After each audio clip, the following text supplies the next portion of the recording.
You're live, Madam Chair. Okay, good morning, folks. This is House Corrections and Institutions Committee. It is Wednesday, February 8th. It's Wednesday morning. We are going to be starting off our day on section 10 of our spreadsheet, which is the clean water section. And in our book, it starts on page 57 under clean water. Just as background for the committee, we have been funding our clean water initiatives to meet our TMDL within Lake Champlain as well as Lake Memphremagog. We started doing this work, I think it was probably back in 2017. It was even further back. I know, but in terms of the capital budget. Correct. In terms of the capital budget, we started picking up a big chunk of this. We had originally done in 1 year, about 24 million. That's been scaled back to about 10 or 11 million per year. So on the spreadsheet, what you're going to see is in FY24 in section 10, you're going to see a breakdown of the projects, the line items, and then a dollar amount. And the bulk of it's coming from the bonded dollars, but there's also 10 million that's going to be coming from cash, not the cash fund, but the 62 million in general fund surplus. These projects are what line items that are to be funded are determined by the Clean Water Board. And the Clean Water Board, and Secretary Moore, if you could go into who is on the Clean Water Board. The Clean Water Board makes the recommendations in terms of the projects and the line item and the dollar amount. And that's what's reflected here in section 10. And we have purposely carved out in our capital bill and in our spreadsheet, section 10, clean water specifically, so that they can calculate these projects going towards our TMDL. And we did all that way back in 2016 and 17 when we were working on our first appropriations for the Clean Water Initiative for the capital bill. So that's a little bit of history of where we are. Define TMDL again. Total maximum daily load, phosphorus. And for the Connecticut River, it's nitrogen. Troy. Just so we're out of time, this graph is not accurate in the binder. Which one? Underneath, page 58. That is for one item. Oh. That's for your municipal pollution grants. And we're going to get into that. That's $10 million in one lump sum to draw. I don't think, is there a match on this one? There isn't a match, is there? No. This is pure state dollars. So we'll get into that. Some of these projects, like the Clean Water Revolving Loan Fund in particular, has a federal match. And our state dollars are matching the federal for that. So that's a long-winded introductory, but I wanted to give the committee some background, and I'm going to turn it over to Secretary Julia Moore. Welcome. Thank you. And you found our committee room. We did. We keep moving. Try to hide from us. And the name still says Ways and You Means. can run, so- but you cannot hide. Exactly. So I'm Julie Moore. I'm the Secretary of Natural Resources. The focus this morning of my testimony will be, If it can move. will be on the clean water section of the board, of the capital budget. I have remarks that very much parallel what Representative Emmons just shared in terms of kind of the history of our work, give a little bit of a sense for the broader funding portfolio that's being used for clean water, role of the Clean Water Board, and then get into our 24-25 capital bill request. So I always like to start with what it is we're working to protect, which is Vermont has some pretty spectacular water bodies. Part of why I love this montage of images so much is because most of those pictures were taken by A&R staff in the course of their work. We have some really special resources, and I think the level of investment that the legislature and the governor have made continuously for the better part of 10 years now is reflective of that. We also have some real challenges. Human activities can harm our waters. Most of the pollution challenges we're working to address are related to wet weather. So the rainfall and snow melt and the runoff that occurs as a result of that. And that carries a lot of pollution, picks up soil and garbage and nutrients and sediment and can transport them to our waterways. The types of clean water challenges we're seeing in Vermont, and that's a picture of an algal bloom on Lake Champlain from about a year and a half ago. They're not unique to Vermont. Nutrient problems exist in freshwater bodies across the country. EPA does a national lakes assessment once every 5 years, so there will be a new one coming out shortly. But the most recent one that was completed was in 2017, and it found 20% of the nation's lakes had high levels of phosphorus or nitrogen. Other notable examples are Lake Pepin in Minnesota, which is the headwaters to the Mississippi River, and Lake Erie in western New York. And Vermont is really, I would argue, doing good work in response to the challenges we face. We have a number of regulatory programs that exceed federal minimum standards when it comes to stormwater and agriculture. And then we have a really significant commitment of resources, including dollars available through the capital bill. As Chair Emmons indicated, there are TMDLs that cover much of the state. Lake Champlain, Lake Memphremagog, Lake Carmi has its own TMDL, even though it's in the Champlain watershed, and then the Connecticut River, by virtue of the fact that it drains to the Long Island Sound. And many of the commitments we've made in these TMDLs, which could also be thought of as simply pollution budgets, are codified in a couple of times, various acts of the legislature, Act 64 of 2015 and then Act 76 of 2019. In really broad strokes, our clean water funding is used to restore water quality in lakes and rivers that don't meet standards, but also then to protect high quality water bodies from becoming degraded. So capital bill funds have been used since at least 2003, but much more significantly since 2016 for different types of clean water projects, including agricultural best management practices, treatment of stormwater runoff, improvements at municipal wastewater facilities, and then natural resources restoration projects. We fund our clean water work here in Vermont using a variety of sources. State money is a significant contributor, but there are also local contributions, federal funds we're able to access, and then individual property owners often contribute and match. In total, and you'll see we're a little bit north of this for FY24, annual state appropriations are running about $50 to $60 million a year. And this is consistent with the direction or the recommendations Treasurer Pierce had made regarding clean water funding back in, I think, 2016, when that significant reorganization of our efforts took place. So can I just stop you there, Secretary? Maybe you're going to go into this. I think you are in the next page in terms of the funding sources we have. Okay. So the proposed funding in the governor's recommended budget for FY24 for clean water totals more than $62 million. And it comes in a couple of different ways. First is base clean water fund. So the clean water fund is a general fund. It sees revenues from a surcharge on the property transfer tax, the sheets, which are the unclaimed bottle deposits. So if you put your soda bottle or beer can in the recycling instead of taking it back to the bottle redemption store, those nickels flow into the Clean Water Fund at this point. And then we also, the Clean Water Fund benefits from 6% of the rooms and meals tax. We are projecting in FY24, and we work with the tax department to prepare these estimates, about $25.5 million across those three sources of funding. The property transfer tax in particular, as I'm sure you all are aware, has performed exceedingly well throughout the pandemic.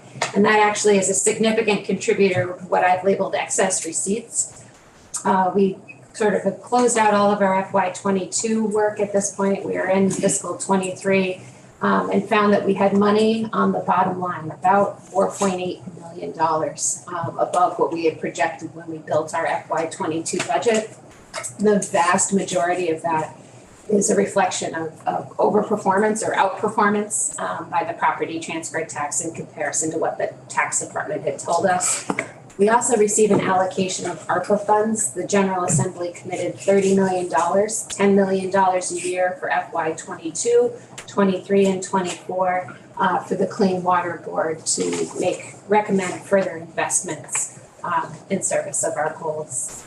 And then in the capital bill for FY24, there's about $15.9 million. 15.885 of that is sort of traditional capital bill asks, and I will go into those in a minute.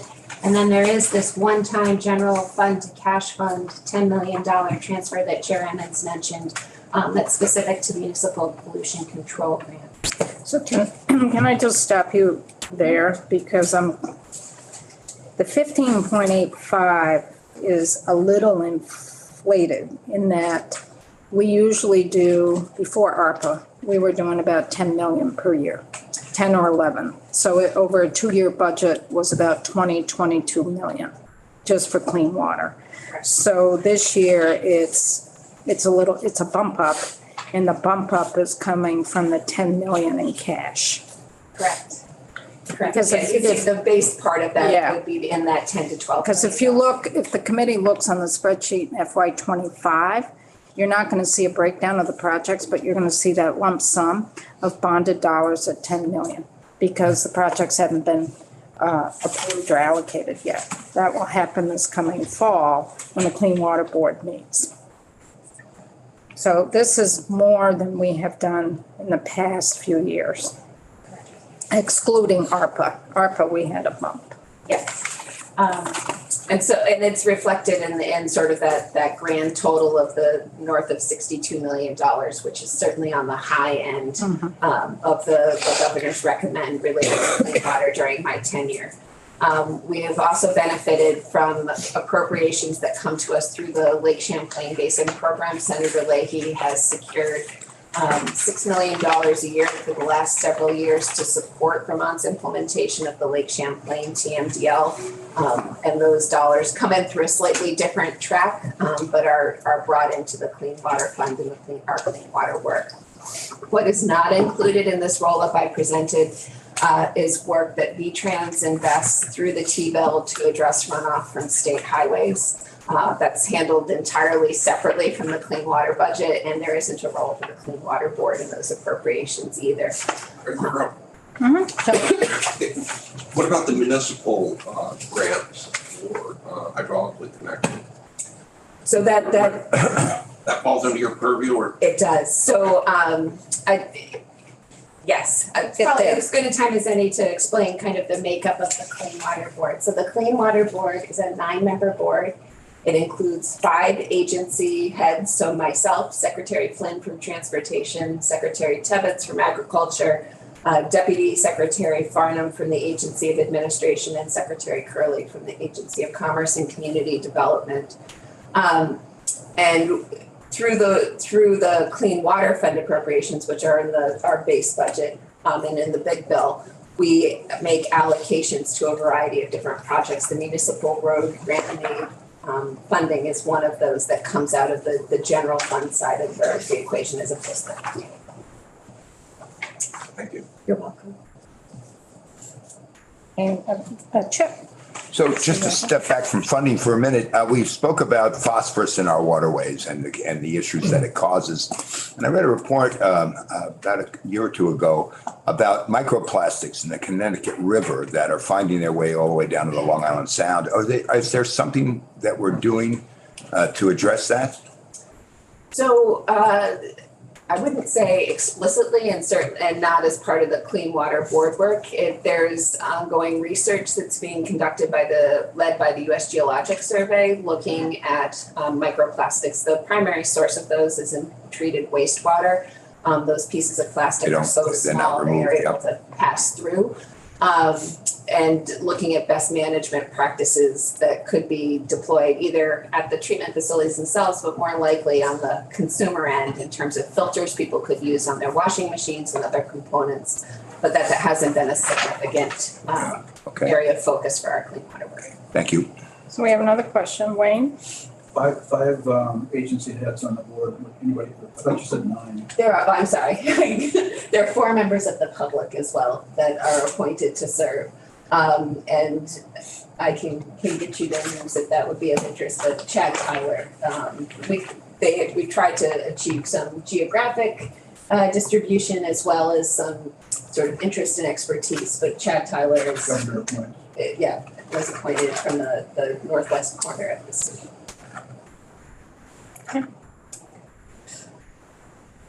So moving into the capital bill in section 10, the question you asked about. Can you go back a slide because we didn't, this slide here.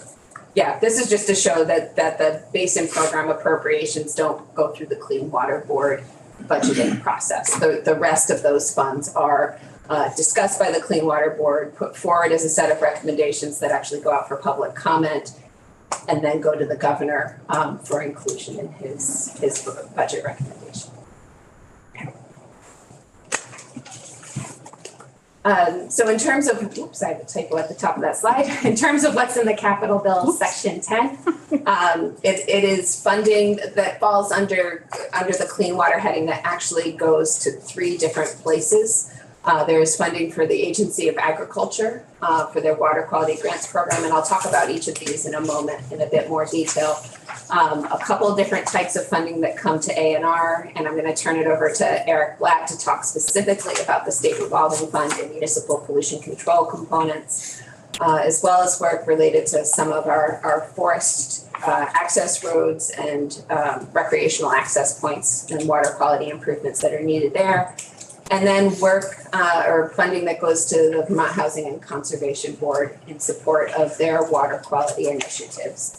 There's also, as Chairman's indicated, a placeholder for the FY25 FY25 Clean Water Board recommendation that's shown on line 123 of your phone. We have a question. Wayne? So the agricultural water quality projects, they're under the HCB. Mm-hmm. There's 2 different spaces. So the Agriculture Agency receives about $2.2 million, or is proposed to receive about $2.2 million in the 24 capital bill budget for best management practices, manure storage, silage leachate treatment, et cetera. Then there is funding that would go to VHCB for sort of 2 pieces. One is more conservation, long-term conservation type practices. And then the other is to sometimes fill gaps where farmers are looking at practices that are not covered by another state or federal program. So you can sort of think of it as looking at it as the Ag Agency is doing kind of the traditional agricultural VMPs, and then VHCB is able to match and augment that for some less traditional practices. So they're contributing some money, also the HCB to the agricultural. Generally, they are able to use the state dollars and bring down, I think, more than $1 of federal funds for every $1 of state money they receive. So a little history to that. When we were first starting to fund through the capital bill, the big explosion of capital dollars for water quality, it came out of this committee. It was Representative Shaw that proposed this, that if we could funnel some money to VHCB for water quality improvements, they could draw down a lot more money than we could just through straight matches that are in the capital budget. So that's why this was done. The committee made that policy decision. We worked with VHCB board, with the board, with Russ Seelig, to see if we could get more money in. And their state dollars that VHCB gets can sometimes draw down a lot more money than we can in the traditional manner. And that's why we put this piece in for agricultural water quality projects as well as regular water quality projects and land conservation. So this is a separate appropriation to VHCB specifically to meet our clean water initiatives because they can bring more money to the table and get more projects out that then gets calculated towards meeting our goal. Correct. So we did that as a policy decision in this committee back 2017, I think. We did that. And then just the reason A&R sort of runs point on this section of the bill is we each year prepare what we call the Clean Water Investment Report, where we gather back from all of the agencies their results, both in terms of the capital bill dollars that they've expended as well as the Clean Water Fund dollars. That report for fiscal 22 just came out a couple weeks ago. I'm happy to send a link to the committee if it would be of interest. But A&R sort of serves as the hub for clean water work in state government, which is why we take the lead in presenting on the capital bill requests to the committee, as well as in effectively chairing the clean water board process. So we have another question. Chip? So a few years ago, there was an initiative to towns to fund ditch work, to put riprap in ditches so that the erosion from our ditches on gravel roads wouldn't. Is that what this $5.5 million is? The 550,000. 550,000, I'm So sorry. I'm really. it is the I would say it's the moral equivalent of that work for state lands, for trails and forest roads. Not Not municipal roads. Road piece comes out of the general fund side of the. Okay, very good, thank you. Clears it up. Those are forestry access roads, which Yeah. are roads through your state parks, forest lands that are owned. And is that advisory? Is that where a timber cutter could go and get some advice as to how to protect brooks that they have to go over in order to access their? Skidder bridges. There is a component of that work There is, exactly okay. Related to skidder bridges, but this is really trying to hold ourselves as landowners, Uh-huh. the agency, to the same standards we've asked municipalities to hold themselves to. Okay. Connor and then Wayne. All right, thanks so much, Secretary. So my understanding is Montpelier is the only wastewater treatment plant that accepts leachate at the moment, right? Sort of like the garbage juice, right? It's for a better term. And I was on city council, and like it was a decision to do that because if you don't do it right, Plattsburgh is the only plant that does it, and then you kind of lose control of the regulations and everything. So I didn't know if you had an update, just like what sort of investments are being made. Like, are we pretty confident the water is safe there with the PFAS in the Montpelier entry point here? And I know there was like technology maybe on the horizon to like deal with this. So I was just hoping you could speak to that a bit. Sure. So there are a couple of efforts underway. One is we have recently issued what we call a pre-treatment permit to Casella for them to pilot a technology up at the Coventry facility itself. I think the proposal is for them to treat 20 to 25% of the leachate that is being produced by the landfill right now. Do some fairly extensive monitoring, looking at PFAS, but also other constituents of concern. All of that water eventually will get returned to a wastewater facility for further treatment. That work, I think the appeal period, and maybe Eric knows, but I think the appeal period is expired on that permit. I believe we received an appeal from an organization that related to Lake Memphremagog, and so I'm not sure if we will have Casella continue to move forward or ask them to pause based on the type of appeal. But so there's that work that's underway.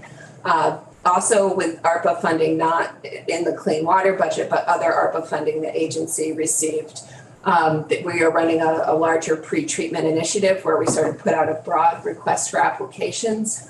We received one from the Montpelier facility in conjunction with Casella to test technology at the Montpelier facility. And I believe we're in the process of reviewing those applications and anticipate making awards in the next month or so. And then the final piece is we are doing water quality monitoring, in-stream water quality monitoring. So in the Winooski River, downstream of where Montpelier's wastewater effluent comes into the river. And so far, I don't believe we've had any detections of PFAS compounds. So there's a lot of work in this space. We refer to PFAS as an emerging contaminant, which means we're still really learning as we go. The other piece just to be aware of is that EPA is doing work thinking about drinking water standards in particular, but it'll have impacts for other programs we administer. And we're expecting some updated recommendations from EPA probably towards the end of March. Great, that's really helpful, thanks. You're welcome. Wayne? While we're on that topic, there's obviously a lot of nasty stuff coming up in the budget, so some specialized treatment around the country. So you're looking at all those other technologies and trying to get something for us. We had asked Casella to look at a range of different treatment technologies, make a recommendation. We hired our own engineering consultant to review Casella's recommendations.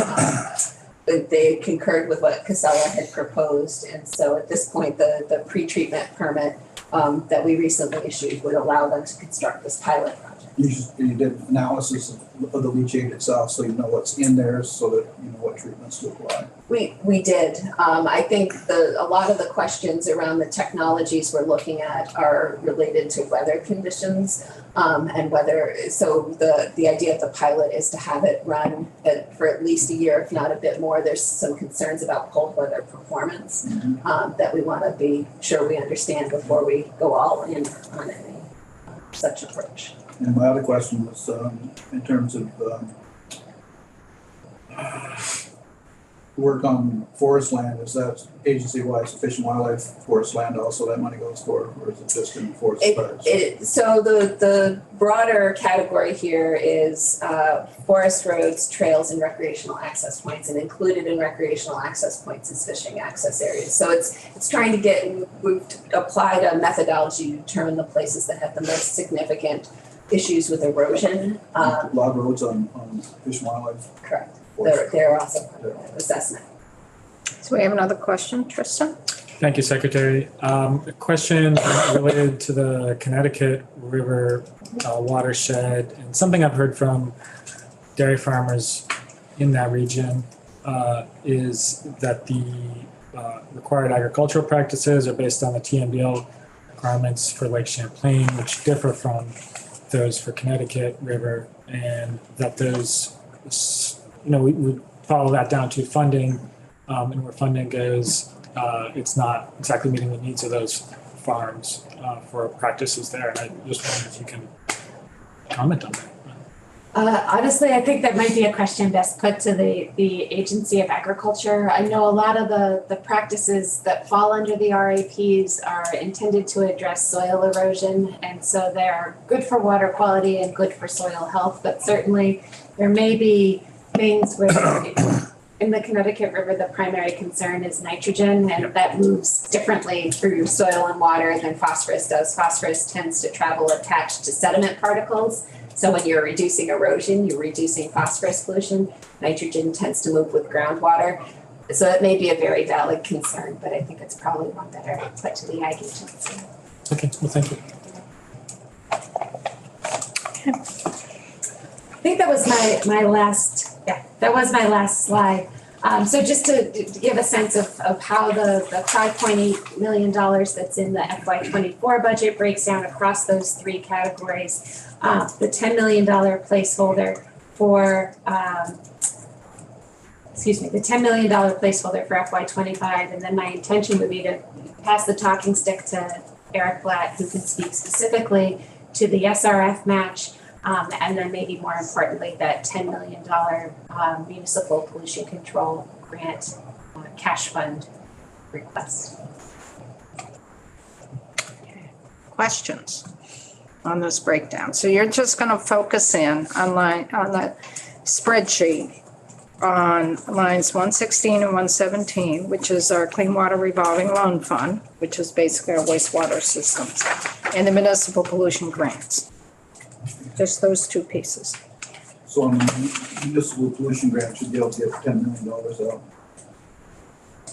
Do you want to? Yeah, that's done a little differently. Those are pure grant state dollars to municipalities, and what we usually take a look at is what our backlog is in terms of obligations that we need to meet, as well as future projects. And this is municipal pollution grant program is all state dollars. The Clean Water Revolving Loan Fund which is going to municipalities as well for municipal projects, wastewater projects. That's your state match to the feds, and it's usually a 5-to-1 match. So every dollar the state puts in, we get $5 for that. Right, so the CWSRF is state, is the match.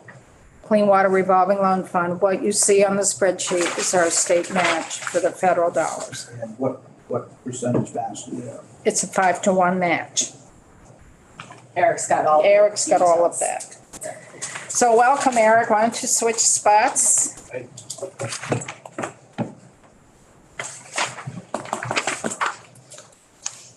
We have a brand new committee, so we can start from scratch. Unfamiliar faces. Huh?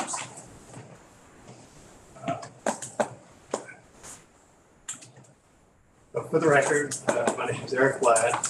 I'm Director of Engineering and Water Management Division, which is inside the Department of Environmental Conservation. You might want to speak a little louder for us to hear down on this end, because we have the radiator noise down here.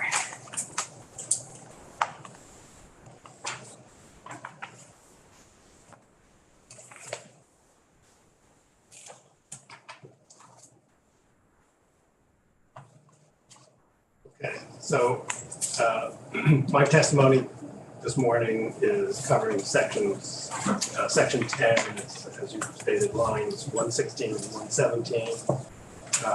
You move on to the next one. So 116 is the state match to state revolving fund. On the next slide, I'll do sort of an SRF, state revolving fund 101. Just give you kind of an overview of what the fund consists of. So the figure that you see here, the 332,981, that's the balance of the match that we need for this next grant that we will be applying for in the spring, probably in the June, July timeframe this year. And again, it's the federal fiscal year 23 grant, which matches up with the state fiscal year 24 budget. The reason why this is the balance that we need is that last year, funds were appropriated for the match to the previous grant. And I'm going to emphasize, this is what we refer to as the base SRF grant for clean water, because there are other grants that aren't part of this section of the bill. And I'm only going to touch on it to provide context later on in the presentation. So we had money left over from last year because the grant, the base grant that we received from ETA last year for this program was less than what we had anticipated at the time we put the budget together. Historically, Can you repeat that, just so we can follow that? We have some dollars left over from last year's capital budget. Are you talking FY '22 or FY '23 state? So we're halfway through the current fiscal year, state fiscal year of '23. So you're talking about those particular dollars? yes, and I'll show those dollars a little bit later on. And can you tell us how much? It's around 400,000 that was available for match that we used towards this grant. So if we didn't have that 400,000 in the current FY '23 state budget, capital budget, you're saying that 400,000 is going to be added to this 332 Yes. to match the federal dollars that are available in their current fiscal year. 23, federal fiscal year 23. Wayne? So EPA provided $2 million less money? Yes. We were anticipating about the amount that we typically have gotten in recent history of about 7.8 million. And due to reduction, result of congressionally directed spending, which skims money off of the national allocation that reduced our grant to 5.7 million. You're anticipating that's gonna go back up? We really don't know the answer to that. This year's grant, the 23 grant, got reduced even further. So, but I'll go into those numbers a little bit later. Okay. I just wanted to just emphasize these two particular lines and the dollars, what they represent. And I'll go into a little more detail. And I would just add, we've been working with the congressional delegation to hopefully rectify the situation. This doesn't impact just Vermont. This is a national level concern, and trying to see if we can get this to a better place. And so as a result, our budget assumes we would see our full FY 24 to 25 appropriations, because we are optimistic we can get to that point with the congressional funders. So let me just ask this question. So last year, in FY 23, we put in 1.5 million and some change for the match. So of that 1.5 million, you're saying 400,000 is not, we're gonna have 400,000 left over from that, because we're not gonna be able to, there's not the federal dollars to match. Correct. And in round numbers, 400,000. I'm just, so that will get added, thinking is, that will get added to the 332 here to meet the grants that you hope are available, federal grant, in their federal fiscal year 23. Troy? Does that 400 show up in your grant? No. No, What's the match on that? it's 5 to 1. 5 to 1. All of okay. this is 5 to All 1. the- For all every five. $1 we put in, Yep.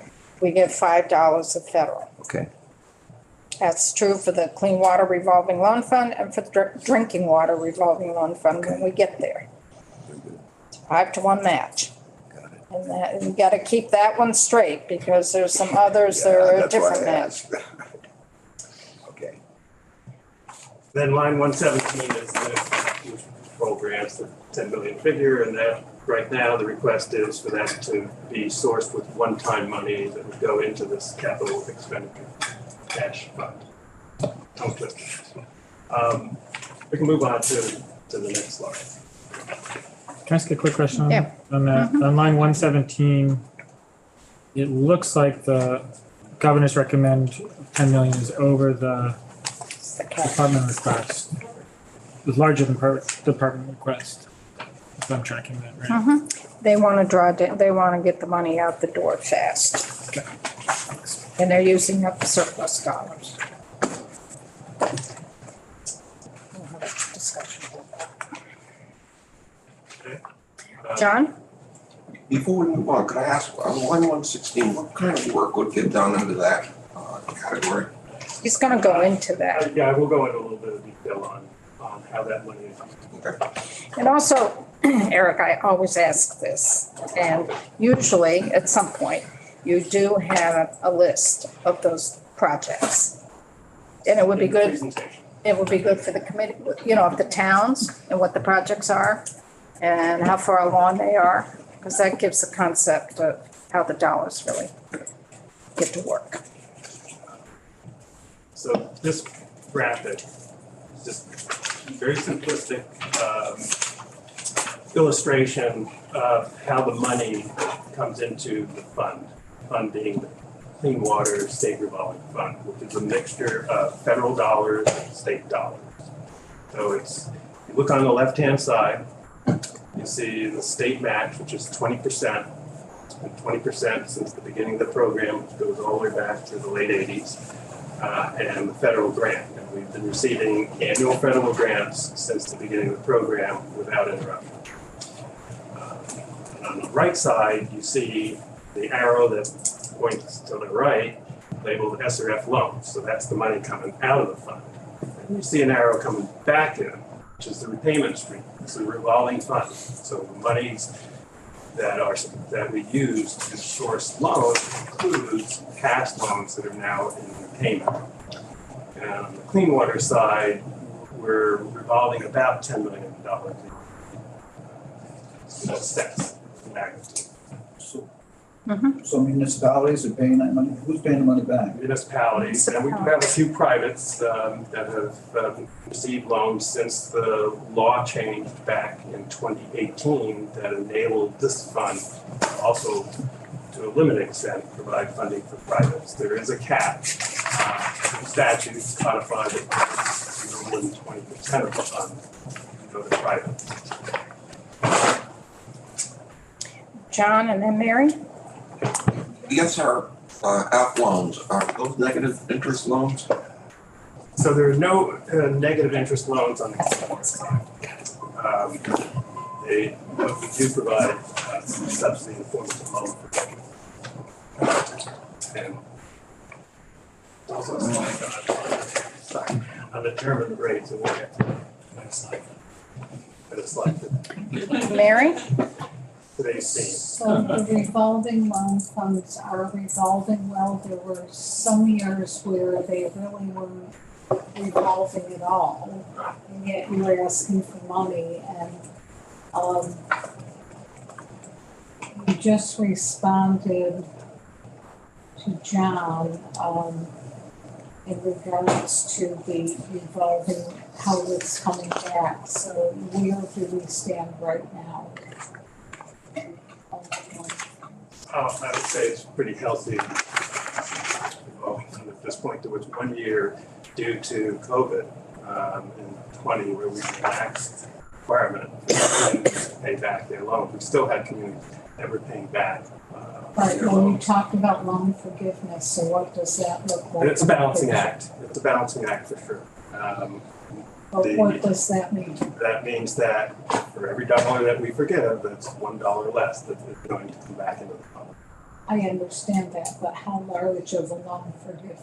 Because that would depend upon money-wise. So overall, for the base grant, the max that we can provide in the form of subsidy or forgiveness in the case of this fund is 40% of the grant. So in round numbers, for this grant coming in, 3.7 million, it's about a little over 1.1 million in maximum amount. And have you reached that number in loan forgiveness? We have recently been maxing out the subsidy. From the community standpoint, municipality standpoint, it really helps to lower the impact on the user system. This is the balancing act with the fund. We want to make sure that the fund remain in existence in perpetuity. That's the concept. At the same time, we're trying to minimize the impact on the users that pay into the system. Are we able to have a list of loan forgiveness to different communities and how much? Yes, we could do that. Sure. So the loan forgiveness in essence can go up as high as what would be equivalent to a 40% grant. Is that correct? Is that how it works out? There are several different categories of loan forgiveness at this point, and it varies. We have category of forgiveness to $500,000 for certain construction projects where the community meets certain affordability thresholds. That's for the clean water and the drinking water? This is just talking about clean water. Just clean water. Different criteria by the two programs, and I don't want to confuse the committee with talking about drinking water criteria right now. It's complicated enough. It's complicated, it's different. The last slide is a link to our intended use plan. That's the document that describes how we plan on using the funds. So this is the current plan. This is the plan that, with the exception, of course, of the $400,000 that was appropriated last year for match. It's the plan that's in effect now. It's not the plan that will be in effect later this summer. But I include it because it gives you an idea of what the content of, likely content of this next plan will be, that will be based on the funds that we're requesting cycle. Wayne? So municipality applies for the grant and gets money, and then they're expected to pay it back. But if the community, they're paying it back out of tax dollars, I would assume, so they can raise their tax rate or whatever to raise the funds to pay it back. In most cases, it's through a user charge system. And if their user charge system is not too robust, then it's a possibility that they get some grant forgiveness.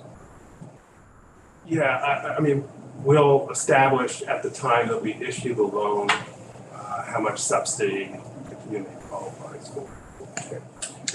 You know, the money is raised in different ways on the local side. It can be raised through users. It also, communities can go out for a bond. And if it's a large project, they're gonna go out for a bond because some of the communities don't, and that they have both user as well as folks who are not on the wastewater system. But that gets paid back through their property taxes if they took out a bond. So it's a combination. There's a lot of layers to this. Some communities will do that. They will put a small portion of only the debt, not the O&M expense. That has to be covered by the users on the system. The debt, which is what we're talking about in terms of loan program. A small portion, in some cases, is put on the broader tax base. Go to the next slide.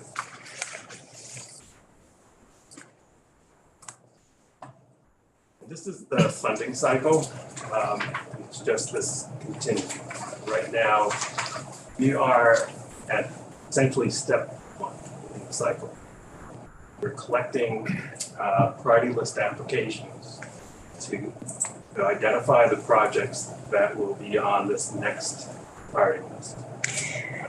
So when you say you're at 1, the agency, your department, you're getting out public notices to the communities for the next round of dollars. When do those next round of dollars become available? Is it within our FY24 budget or our FY25 budget? It aligns pretty well with the state fiscal year 24 budget. It's not an absolute alignment, but the timing of when EPA wants to receive the applications from us, and the timing of the issue the grant award, it aligns pretty well. Usually we receive our grant in August, September timeframe.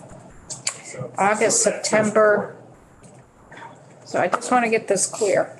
So right now, you're getting out your public notice for the priority list from municipalities. And you're due to get that back, like in March, April? Yeah, at the end of February. This year. Yes. And then these dollars that are in the capital bill for that 330 plus the maybe the 400, the 330, will go towards some of those priority projects that are listed in number 1 that will become available when we pass the bill. It will be this summer. And you can draw on those dollars this summer for some of those projects.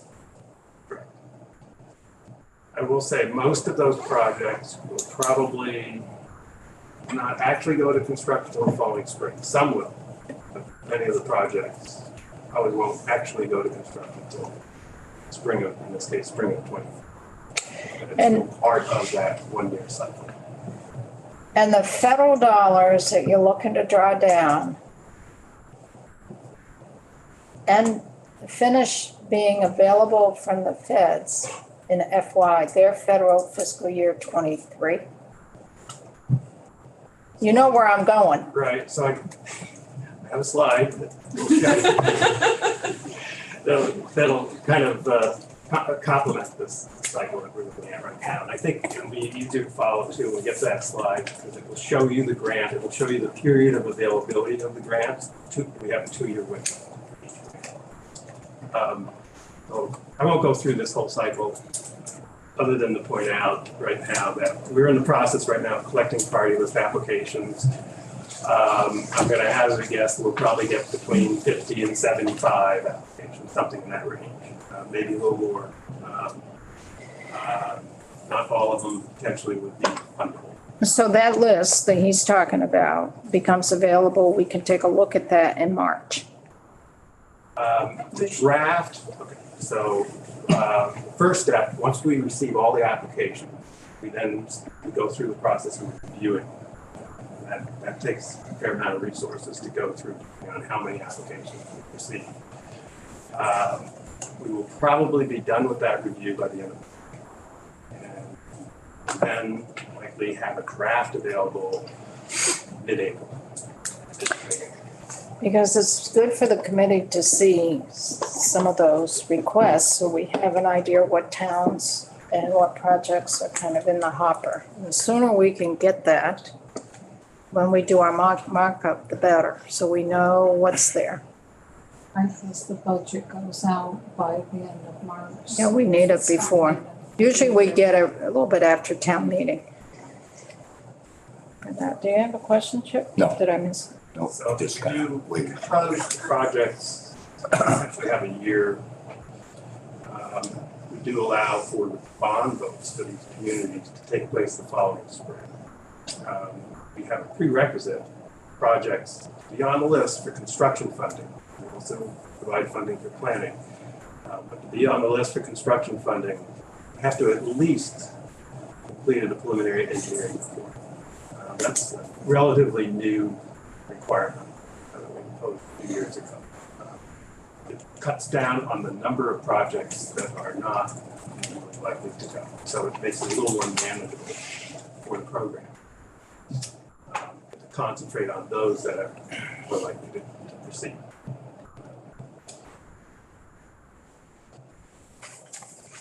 Move to the next slide.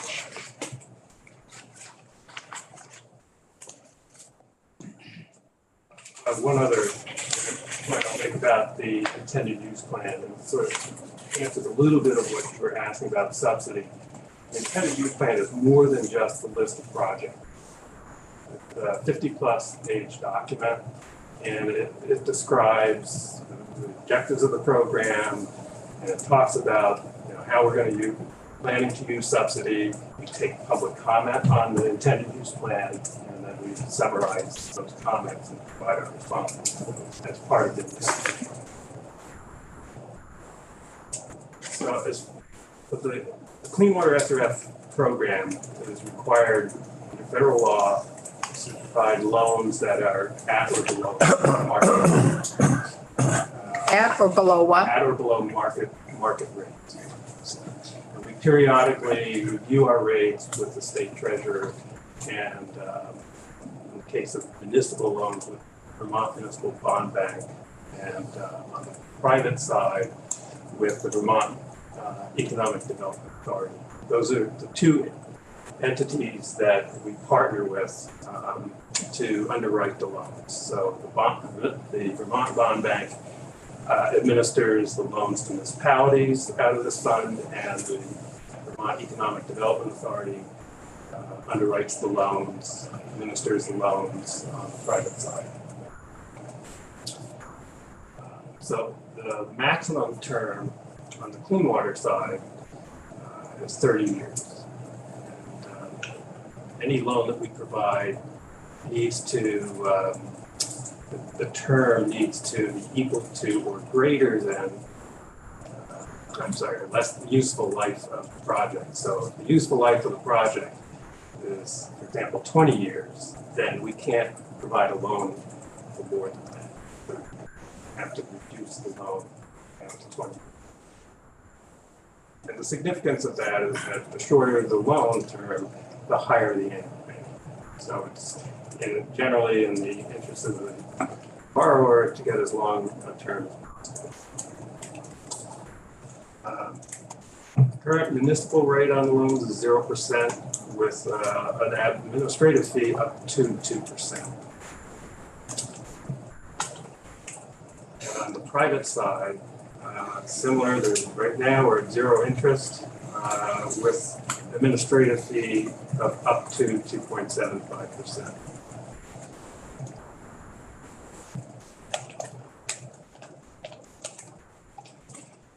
So as I mentioned earlier, the total subsidy that's available is 40%, and it's only available to municipal recipients. It's not we not provide subsidy out of the clean water SRF. Just for comparison, this is one of the areas that differs from the drinking water SRF, whereas we can provide subsidy on the price as the drinking water SRF to private, but we cannot on the drinking water side. So the subsidy that we can provide is kind of allocated into two sort of buckets. There's 10% of the grant. So again, the grant is 3.7 million. So about 370,000 that we can provide for providing an incentive for projects that we really feel need to be incentivized forward. Another 30% can only go to projects that meet the state's affordability criteria that are articulated in the intended. This is over a lot of people's heads. Let me give you an example. So you understand the 10%. What we try to do in this program is incentivize to the maximum extent possible planning to help advance projects. So we can use that 10%, the state's 370,000, provide incentive for preliminary engineering, final design of projects. That's providing some percentage of subsidy on the loans that the communities take out. And particularly helpful in the early stages when a community is maybe not certain how far they really want to commit to a project. So there's a little less of a liability for the community borrowing for planning when they know that some of that planning is going to subsidize. So it's 10%, it's 10% of what? Of the grant. That's what I say. So the grant, this cycle Is 3.7 million. So 10% of that up to 10% can go towards just sort of general subsidy without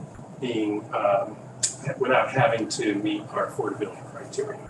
So we have a question here, Gina. But that's after municipalities completed a preliminary engineering study to kick in any funding from you guys. So for example, we provide 50% subsidy on a preliminary engineering plan, $100,000 loan. 50,000 of that would be forgiven when the project when the preliminary engineering study is done.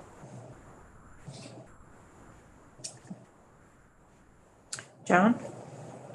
Currently, they're I think using our state ARPA money, there's this program where the state has provided money to do feasibility studies in villages and towns that don't have any treatment facility. How does that dovetail with this? It does dovetail. It's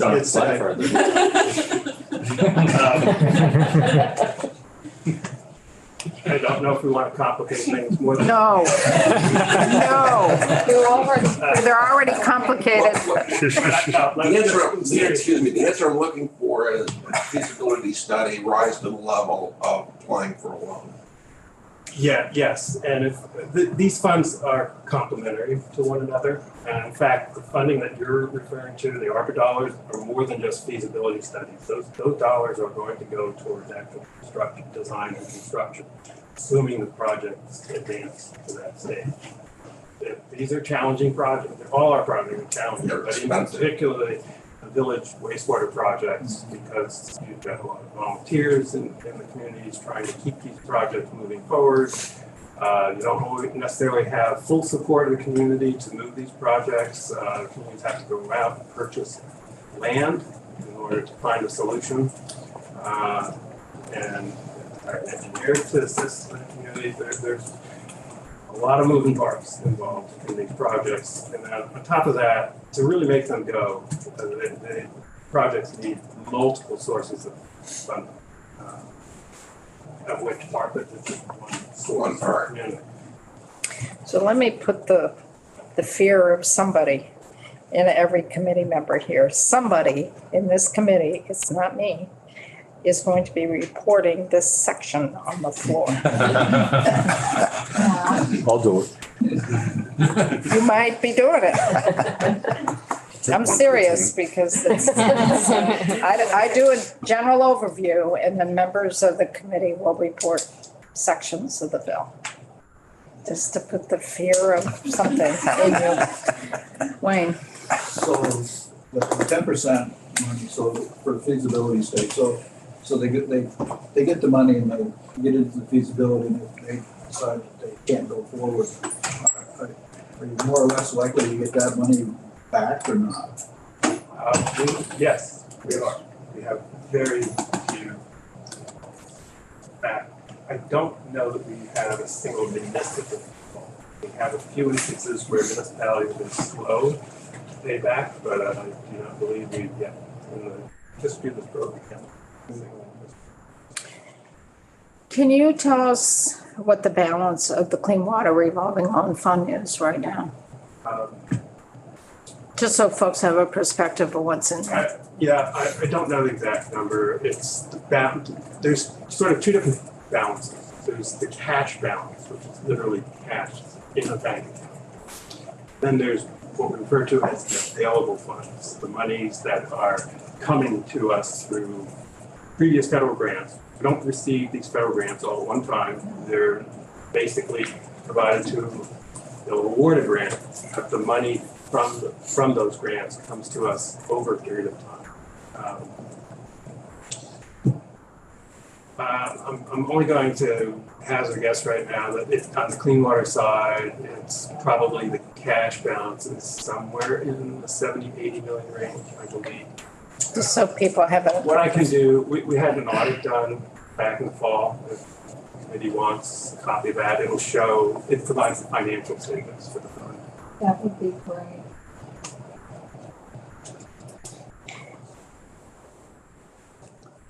Did you also write down what I requested? Yes, the before? subsidies. Yes, I did see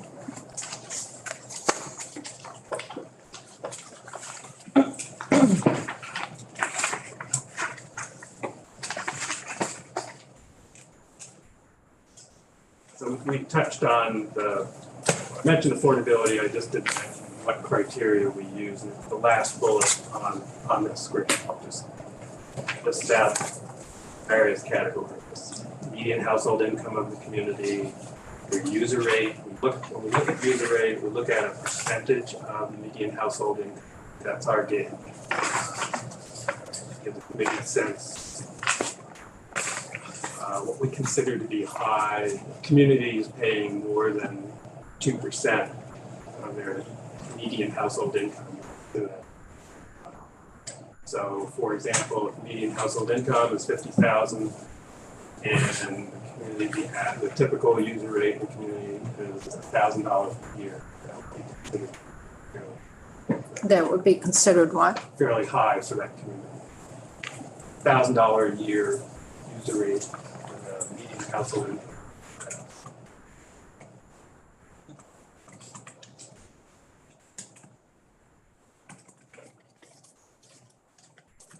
To the next slide.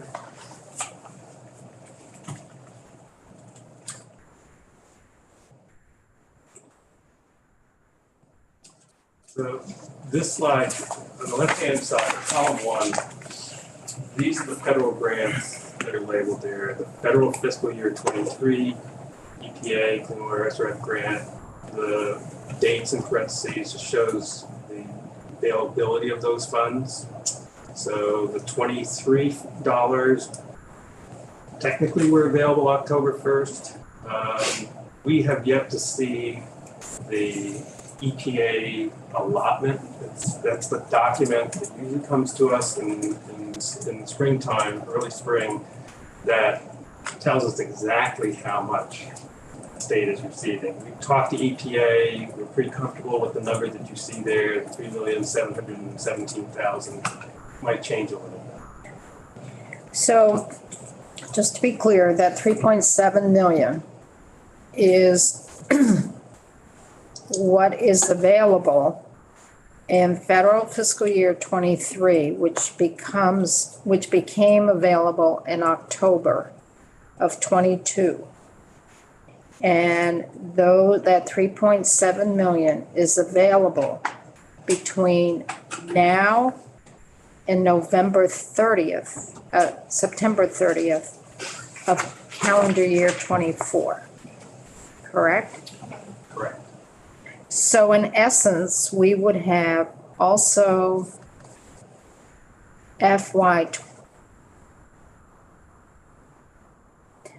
we could also, and I don't want to complicate it, but we could also have money in the FY 25 capital bill that could match that federal fiscal year 23 dollars.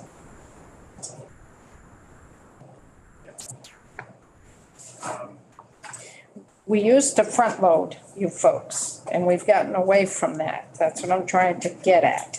So the state dollars that you're asking, because we used to front load and then bank it, because you didn't have to make the match to the feds for at least a year and a half after you got the state dollars. And we've been working to get away from that. So what you're saying is what's in our FY 24, the 333,000, plus the 400 plus that is available from our previous capital bill, at 700,000 goes towards that 3.7 million. And you're saying you want to get that full state match for the full federal grant match in place for June of this year, calendar year. So you can go out and get the full 3.7, even though it's even available through next summer. Right, we learned, this goes back to 2012. At that point, we learned from EPA that in order to receive the grant award, we didn't have to have a match, but we could draw down $100 in proportion to federal. So 20% match. These figures are the 20% match to.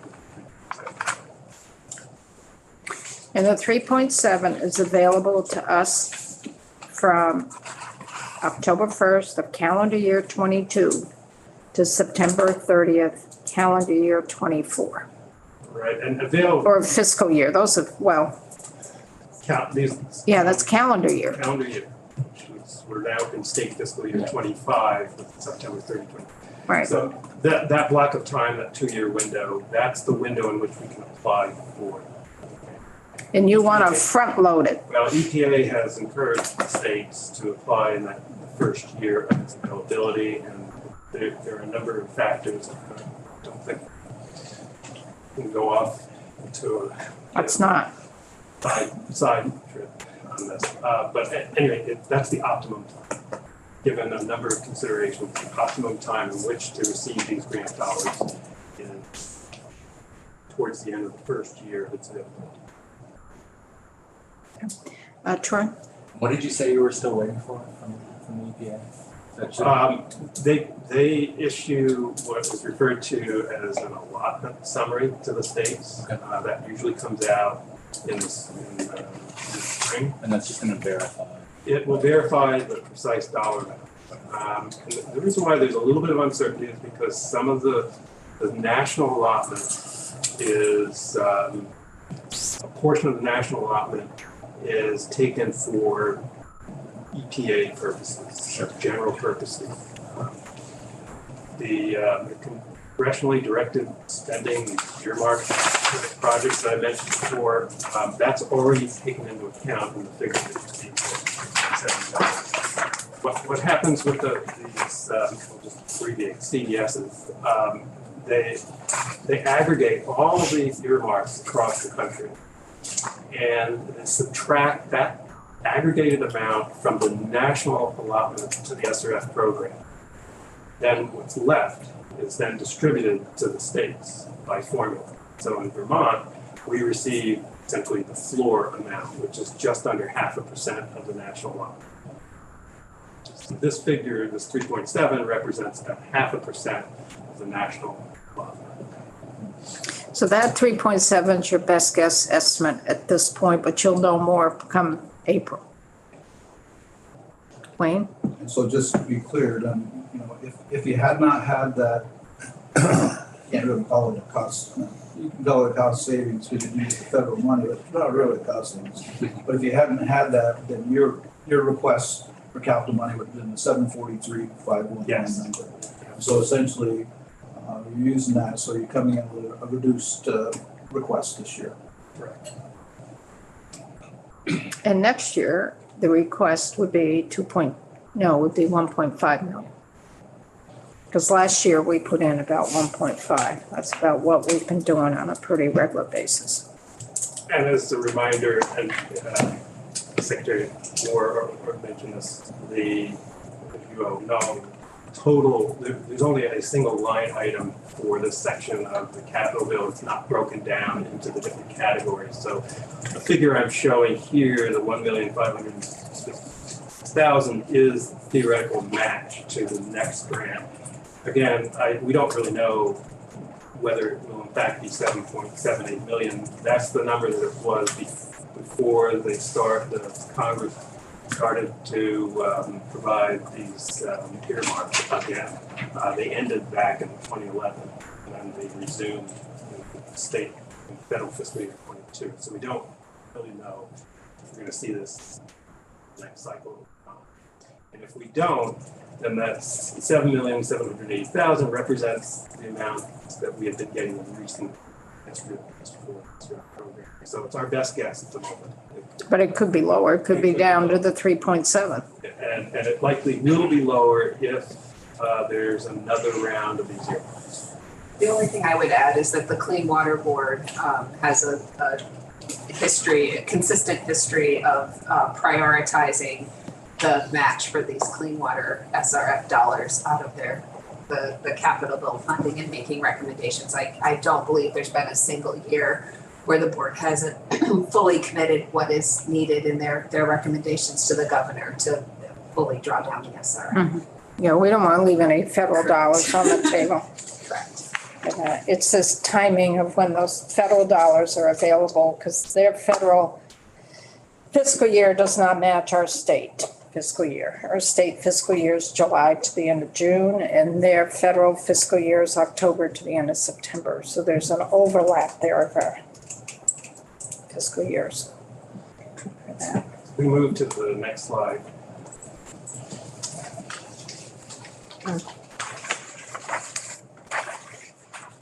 This is the one point where I'm going to just briefly touch on the supplemental funds, only because those supplemental dollars, known as DIL, IIJA, which is a match for those, or another section of the. So let me stop you there. This is the match to the infrastructure federal bill that passed, which is a separate line item on our spreadsheet in one time to draw all the dollars down. That's just a separate, that is up here, that's up on line 100. That's 27 million. That the governor has proposed comes out of general fund surplus to meet our match for these. This is just clean water that you've got up there, right? Clean water. Okay, so 27 million would be also for drinking water as well. We have a 5-year period to make this match. We've already started in FY23 to make the match. The first few years, it's a 10% match. Yeah, it's a 10% match, and then it goes up to a 20% match. And what the governor has proposed is that we front load this and put the money aside. I've got that it ultimately leverages 399 million. Is that right? Pardon? I've got that it, my notes are that it ultimately leverages 390 million. Is that right? It's 320 million federal, but yes. But that's for both drinking and clean water. Correct. It's 320? I had 390 as Well, well. there are other sources of federal funding that fall under bipartisan infrastructure.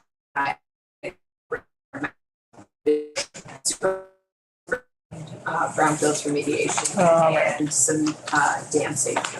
Yeah, but for the actual 27 that's being put in, it's 320 million.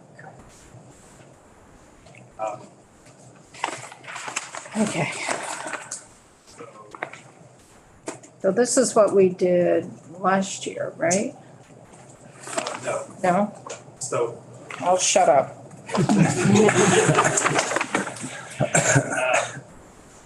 So the on the left-hand side, that again, 2.7 million in the base Clean Water Restore Act dollar.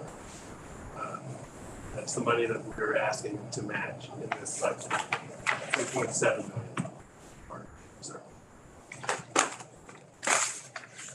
The purpose of the screen is to provide, like I said, context for other monies coming into this fund during this period. Because these are the dollars that are going to, along with any potential carry forward from this current intended use plan, these are the funds that are going to source the next round.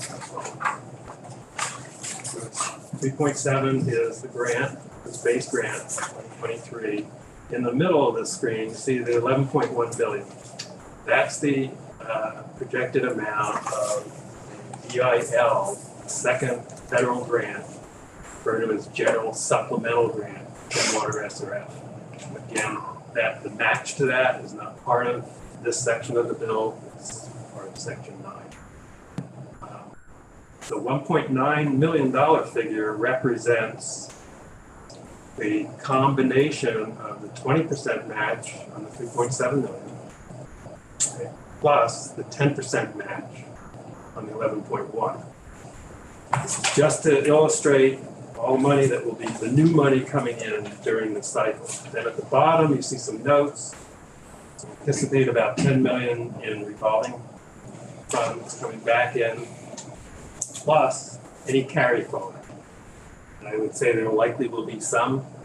Don't know the amount that will necessarily be carried forward because it's a function of projects moving forward or not moving forward for the remainder of this. So let me interpret this as best as I can, the way I'm seeing it. So for the state fiscal year 24, which is in our capital budget, if the federal grant on the previous page, the allotment is 3.7 million, that's the orange bubble. The middle bubble at 11.1 million is what we can receive under the infrastructure bill that the feds passed. And for those two programs, we need a state match to draw down that 14.8 million. And the state match for FY24 would be 1.9 million.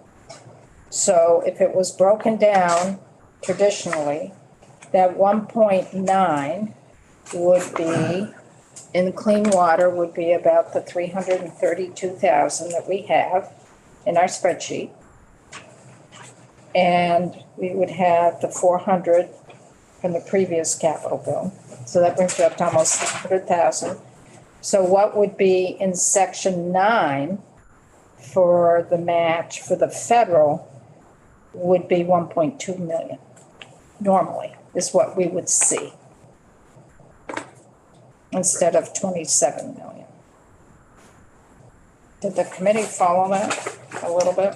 A little bit. Yeah, it's a subset of the. It's a subset of the 27 million. So in round numbers, You'd need 1.2 million of the 27 million to match the federal infrastructure bill for FY24, clean water side. for the clean water side. So in round numbers, it's about 25 million when you add in the 10 million at the very bottom, you see the note there. And this is what it's a projection of the repayments that will come in during the course of state fiscal year 24. The note at the very bottom of this page. When you add those four together, it's about 25 million. And then add to that whatever gets carried forward from the 23 target. Yeah, but the repayments, that 10 million is not coming from the feds that you have to match. No. That's what, so I didn't pay any attention to that because I'm looking at the dollar amount that state dollars we need to match what's available on the federal level. Right, and the purpose of this slide is just to give you a sense of the magnitude of dollars that are going into the fund that are available, of which the 3.7 million and then really the 700,000 previously allocated appropriated money plus the request. All those dollars go into this fund. So the policy decision that's before the committee, and we're jumping up the line to line 100 in the spreadsheet for that big chunk of 27 million. What the governor has proposed is we bank that. We don't use it all, you can't use it all in FY24 or FY25 because the federal dollars are not gonna be available in one lump sum. They're available over those individual years. So the question is, do we tie up $27 million and bank it and it doesn't go out the door for about 3 or 4 years? When all you need for FY24 is about 1.2 for the clean water. That's what we're gonna have to talk about. Troy and then Chip. And appropriations is part of that conversation. You bet.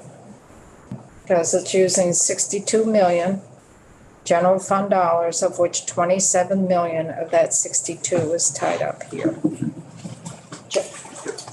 Excuse me, if we're going to park that, is there some way that we can do it in a way that would gain interest and grow that money? It's a discussion to approach, but I don't know. I don't know if we want to park that money. We might need it for something else, and we might not have the cash. Okay. Because we're tied to appropriations committee with a surplus that they may have other uses for. Okay. So in that line 100, 1.2 million of that would be all we need to match the clean water line 116 In theory, yes. in theory. And there's no other proposed use for any, no other line items here to use any of that 27. The bulk is what we're talking about would be bankable. Right, and some of the 27, which we have not gotten into, we will later on. Some of that 27 million is for drinking water projects. And we will get a normal amount out the door for that. So it's gonna be 1.2 million is what we're thinking for the clean water. But there's also maybe another million or something for drinking water. So I'm just throwing a number it's out higher. there. It's higher amount, but So we could tie up potentially 2.2 million or something like that out of that 27 million. we could say we're not gonna bank the 27 million. And we will take care of our state match for the federal match that is available for FY24. And say we're not banking, we're not gonna put in 27 million. We're gonna free up 24.5 million. If we decide not to use the cash, we'll have to look at our bonded capacity to find the match that we're gonna need for FY24. If we don't have the cash available, we will have to come up with 1.2 million for the state match for the clean water. The clean water and whatever we need for the drinking water.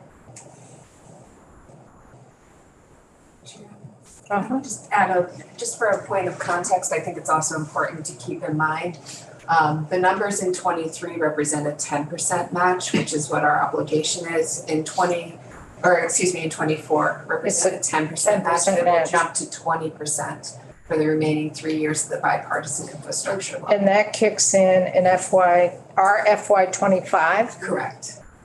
It's a 20% match. Correct, so, to the extent, the General Assembly chooses to go a different direction than creating this reserve fund, it will place very significant strain on the capital fund, particularly in out years when that match doubles. And the feds made that change.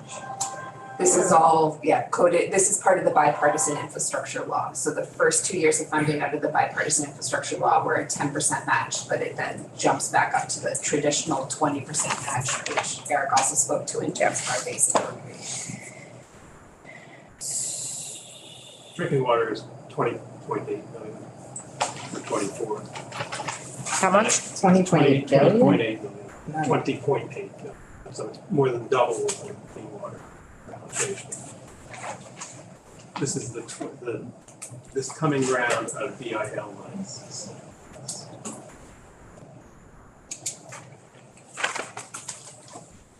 So your clean water was 11 million. Your drinking water, you're saying is 20? Drinking water is anticipated 20.8 million. 20. Similar to our base funds, we also receive annually an allotment memo from EPA. So the precise number will be known once we get it. So it'll be more than 1.2 million. You'd need more for drinking water than you would for clean water. Roughly double. So when we do markup, those are the things that it's gonna be a bear markup. It's gonna be a bear.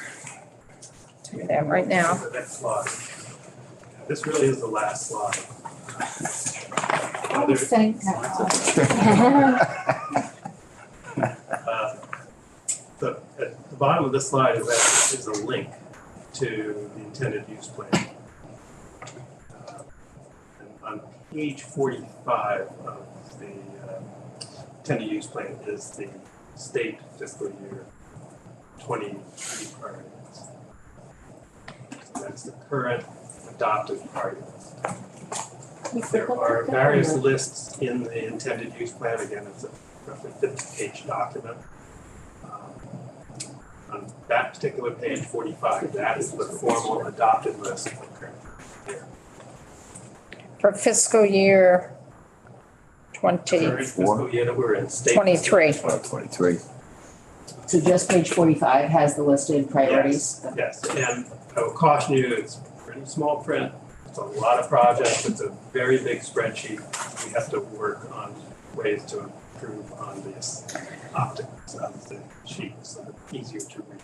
So that list indicates what projects are going forward. Projects that have been approved on our level. Have all those projects passed bond votes or is it list? Okay, so some of them. They have until this spring, many of those projects have until this spring to pass bond votes. Pass bond There are votes. lots of construction. But it's targeted towards that 1.5 million that we put in the FY23 capital budget. And you're saying of that 1.5, even in that list, you're saying about 400,000 of that is not going out the door. Correct. That's not money that we've used as match yet. Right. So you got about 1.1 million that's going towards that project list. It's a very small portion of the total list is on the order of 80, 90. Yeah, okay. It's very small. Michelle? Just a quick question. I mean, I just took a peek on Troy's screen at the priorities, and I'm wondering how far down do you expect to get down that list of many, many community needs? So we submitted a legislative report on the clean water SRF, the current status as of the end of the calendar year. So that's sort of halfway into the cycle. The committee should have it. I don't know. You know, those things come out and they get into this long thread of emails and get lost. So maybe you could resend it to Phil, because I don't even think Phil has it. So they're going through that report right now. There's some key takeaways that summarize the contents of these tables. It's a series of tables that shows what we awarded the previous year, what we've awarded through this current fiscal year, which updated through December. We filed a report in January. And then it shows the pending projects that potentially will be funded through the remainder of this fiscal. So that's a good question that Michelle asked, because that's what we really need to see. What are the pending projects that we know? What ones have been funded to date? And what are the pending ones? That list won't show you the subsidy amounts, just the dollar amounts. But we Right. can provide, Right. that we'll have to put back together specifically for your request. So if you could send that list of projects that have been funded, pending projects, one you We'll just resend have. the report. Wayne? Just one, in terms of capacity, we don't have any problem getting the money out the door. It's a challenge, particularly on the drinking water side, because we've had several staff leave in the last few years. Par for the course. Training mode, but people are picking it up fairly quickly. It's a fairly complicated program, but we're making progress. Clean water side, we're a little more stable in that sense. We've had somebody who is the main contact with the communities and help with priority with that, particularly help with the loan application project. I'll just emphasize, excuse me, in order to fund construction, project has to be on the adopted priority list. There is capacity to deal with emergency projects that come up along the way. It's fairly rare on the clean water side that happens. We periodically on the drinking water side, we'll run into an emergency project, a community that runs out of water.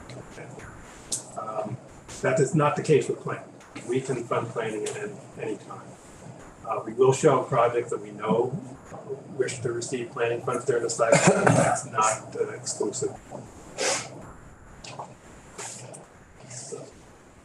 So on this screen, the $10 million that you see is the request for pollution control grants. So these grants range from 10% to 35%. In December of 2017, we amended our priority system and we phased in over a period of time.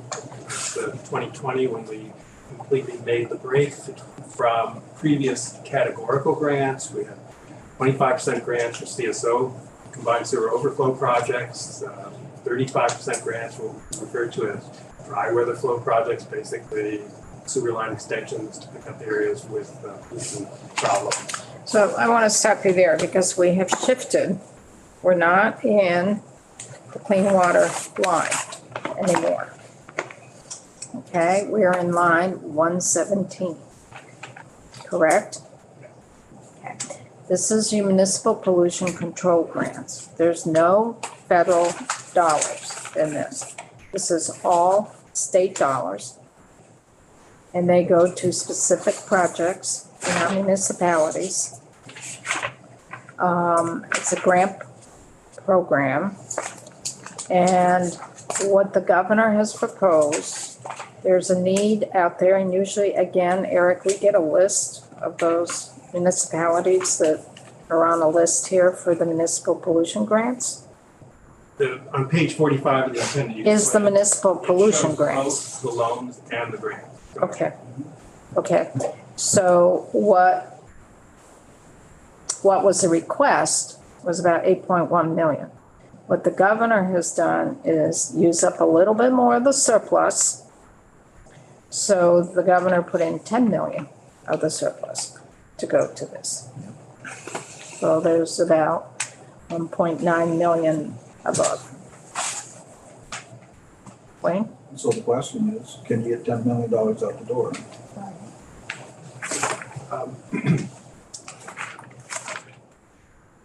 You have to see what projects are ready to Right. go. So what I'll say, and it's mentioned in the bullets here, the 23 priority list, I think it's about the total grant projected need is about 19.7 million. I think last year 3.3 million was appropriated. 2,715,000 out of the capital budget, and then another 585,000 out of general fund as ARPA replacement. Those two amounts are funds that are for the pollution control grants on the current priority. And that's a total of the 3.3?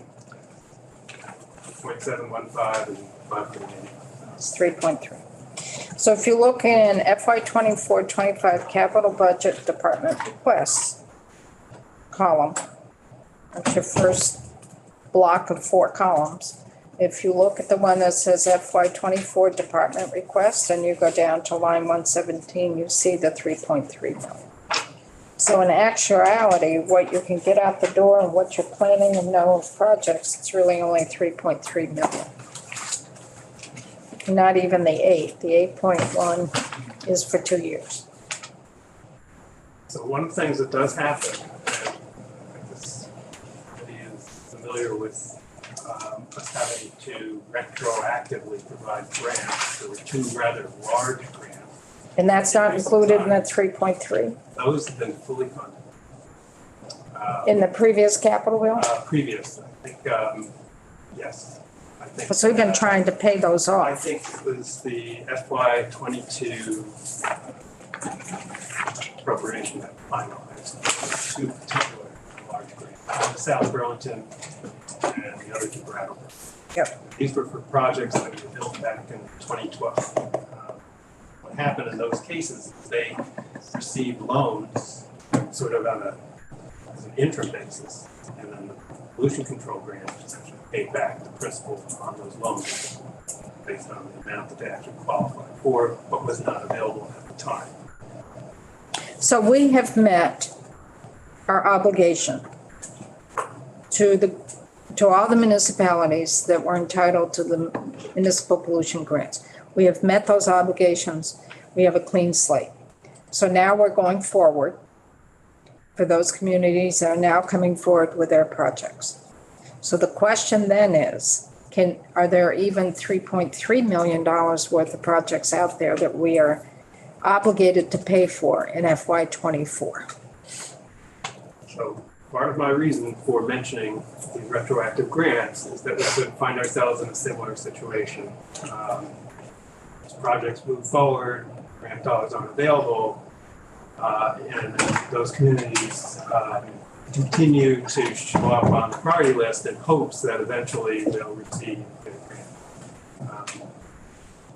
It's hard to answer your question because we're not in total control of these projects. These aren't like the state-owned facilities that we have more control over. So it's on the municipalities to advance their projects and their voters to support the project. But what I can say is that the priority list shows, as I said, about a little over 19 million in total grant projected eligibility, which 3.3 million. So it is expected that a number of those projects that don't proceed, or those that do proceed but qualified for grant, probably going to come back on the next priority list, upcoming priority list, seeking grant. The $10 million in many ways is intended to be a companion to the $27 million to pull down the federal infrastructure money, recognizing we're going to have really significant demands for municipal pollution control grants over the next several years as those funds roll out, and trying to ensure we don't find ourselves in the red years down the line, knowing that municipalities have come to expect these pollution control grants as part of their funding package for these projects. So there's a lot of money being banked. Correct. Wayne? So the reason why, because of the way things flow and the municipalities have to have votes and all that, that's why there's no dollar amount for FY 25 in this. No, because it has to go through the Clean Water Board. This is part of the clean water allocation. So your Clean Water Board will be looking in the fall this year to see what projects are in the hopper for the municipal pollution grants. So what I'm just trying to get at is that, we've got willingness to put some money into this, and we've got a lot of pollution problems out there that need help.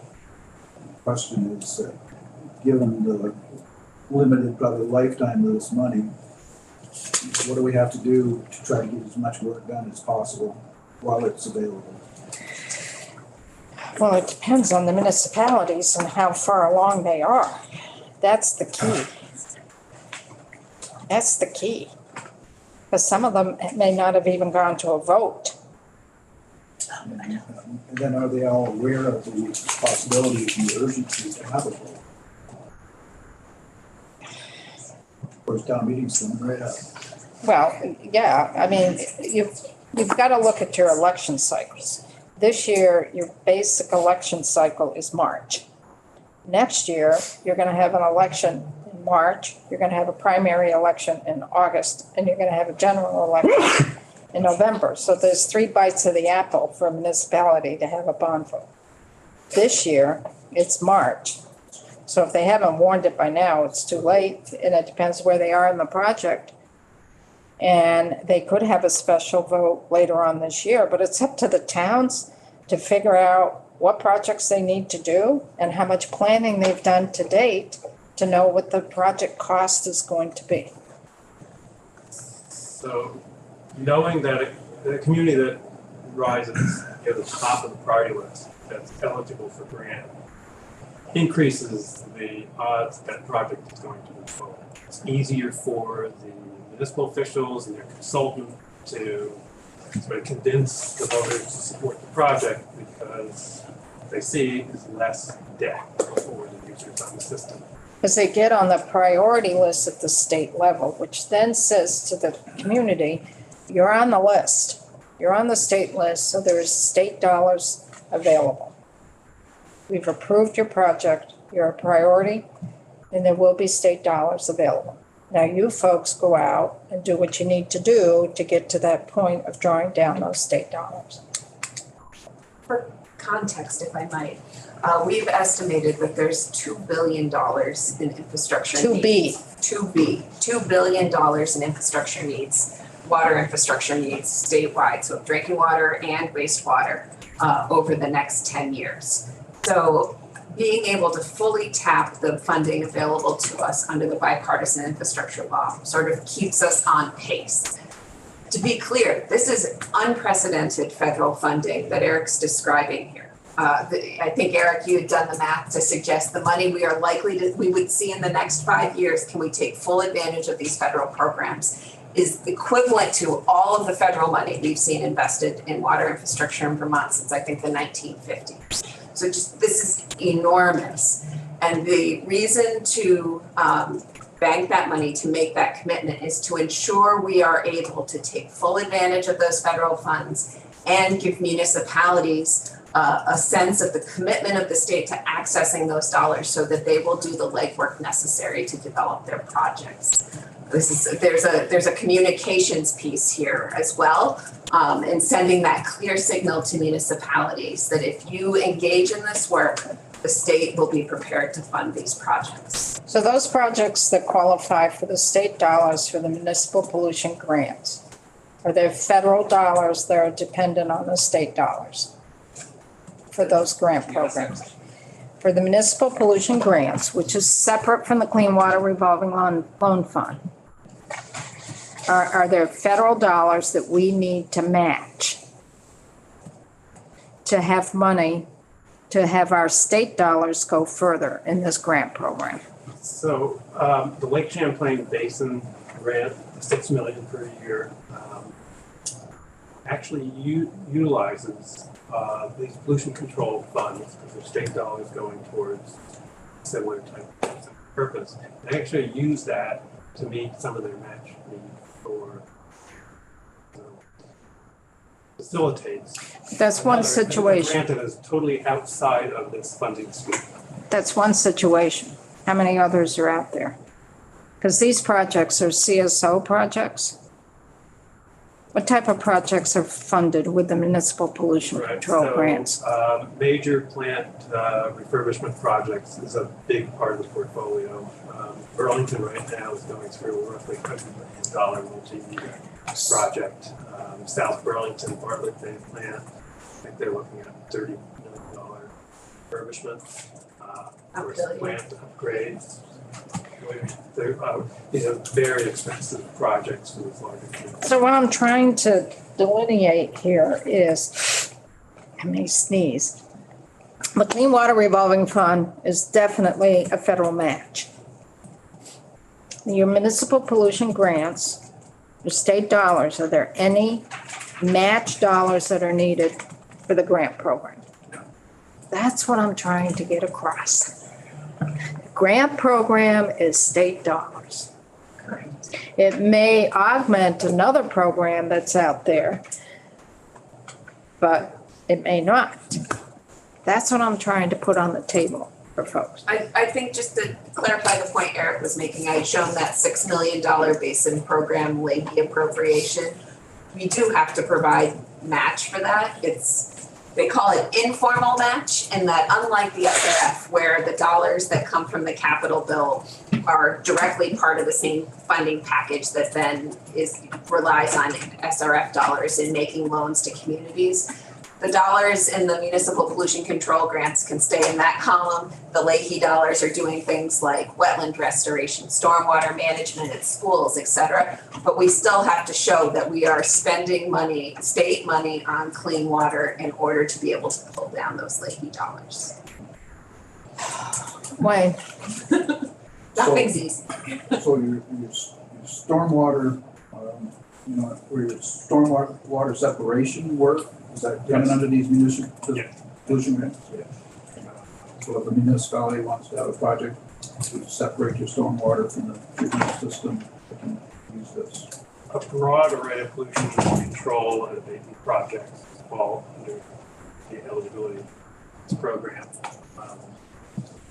The pollution control grants are a little more limited in terms of eligibility than the SRF program, in that they only go towards municipalities. The Clean Water SRF is available to both privates and municipal entities. There are certain limitations, though, within the SRF that apply to privates that don't apply to municipalities. so we have a question. Chip, you had your hand up. So I was wondering, is there funding for grant writing assistance to towns? That's oftentimes the case, and what we find are a lot of rural communities don't have the talent to make these proposals that fit the requirements. So it's not so much grant writing in this program, it's more assisting the community to navigate our process. Mm-hmm. And there are funds for that. In fact, this tends to happen more for some small private, particularly on the drinking water side. We do have some examples on clean water. Manufactured home community, for example, doesn't have the resources, the professional resources to actually manage, particularly multiple sources. Milton Mobile Home Park, I think they're receiving something on the order of 7 different sources of funds for that project. They've hired sort of professional consultants to help them through the accounting aspect of the project. And so those services are actually eligible under the loan program. For loan. Right. We're also contemplating, there's set aside 2% of the federal grant that can be put towards technical assistance to provide to systems, and we're still sort of working through how to best provide or utilize those funds for technical assistance. That would be one of the areas, I think, listening more that Secretary Moore, I think you heard that. Yeah, capacity and technical assistance is really important to the development. Yeah, it is. Yeah, absolutely. Great. Thank you. So I want to tie this up because we need to take a break, and we've got some folks that are due at 10:30. So can we tie this up within a minute? Yes, I think I'm just going to leave it that we'll follow up, provide the information, the three items, just to summarize the list of projects on the clean water side that have received subsidy, what block of time. Last 2 years? I'd say the last two. 2 years. Financial statements, it's an audit that we do every year on the SRFs, both clean water, drinking water. and then I'll just resend the ledge report for. Yeah. That'd be great.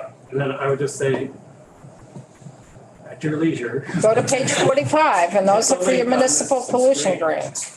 Yes. Okay, great. Thank you. I'm sure we're going to have you back. Let's go off of YouTube.